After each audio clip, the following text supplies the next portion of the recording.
Iako srpski fudbal beleži drastičan pad ovog leta u evropskom fudbalu i na reprezentativnom nivou, a i na klupskom, selektor Dragan Stojković Piksi, inače selektor fudbalske reprezentacije Srbije, objavio je spisak za predstojeću Ligu nacija. Liga nacija inače kreće veoma brzo, već 5. septembra igra se protiv reprezentacije Španije u Beogradu i 8. septembra protiv reprezentacije Danske u Kopenhagenu. A u današnjoj emisiji saznaćete ukratko ko je sve pozvan da brani boje Srbije u Ligi nacija, kao i za koje klubove nastupa.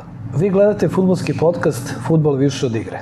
I pre nego što nastavimo dalje, da vas zamolim za like i subscribe i da se zahvalim svima koji ste do sada zapratili kanal ili ti subscribe-ovali. Jedan iskren i veliki fudbalski pozdrav za sve eksiju Republike, a naravno posebno i za Bosnu i Hercegovinu i za Makedoniju, odakle i ovaj kanal dobija dosta publike. Pa da krenemo sa spiskom koji je obelodanio selektor Dragan Stojković Piksi.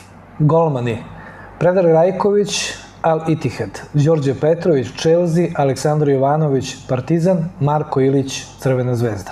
Defanzivci: Strahinja Pavlović, Milan, Nikola Milenković, Nottingham Forest, Srđan Babić, Spartak Moskva, Miloš Veljković, Werder Bremen, Strahinja Eraković, Zenit Sankt Petersburg, Nemanja Stojić, Makabi Tel Aviv, Jan Karlo Simić, Anderlecht, Kosta Nedeljković, Aston Villa, Aleksa Terzić, Red Bull Salzburg. Vezisti: Saša Lukić, Fulham, Ivan Ilić, Torino, Nemanja Maksimović, Panathinaikos, Kristijan Belić, AZ Alkmaar, Marko Grujić, Porto, Sergej Milinković Savić, Al Hilal, Lazar Samardžić, Atalanta, Milan Aleksić, Radnički 1923 Kragujevac, Andrija Živković, PAOK, Veljko Birmančević, Sparta Prag i Stefan Mitrović, Verona.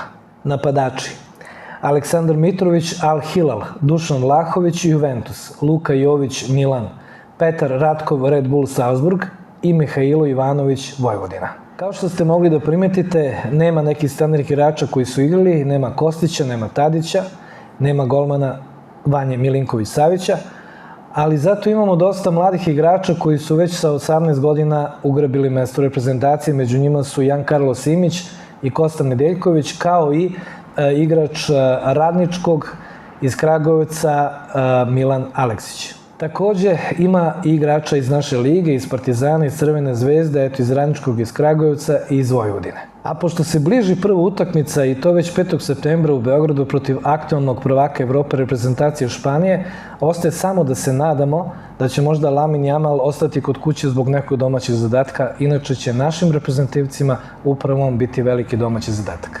Velika provera za Piksija, velika provera za ovu reprezentaciju.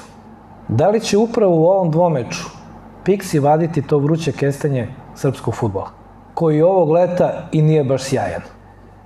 Piksiju i momcima želimo sve najbolje i želimo dobre rezultate u ovom dvomeču. A ovo je bila samo kraća verzija emisije o našoj reprezentaciji i predstojećoj Ligi nacija. Nešto više o tome uoči samih utakmica. Hvala vam što pratite podcast Fudbal više od igre. I da vas podsjetim na like i subscribe. To bi bilo to za ovaj put. Hvala vam najlepše.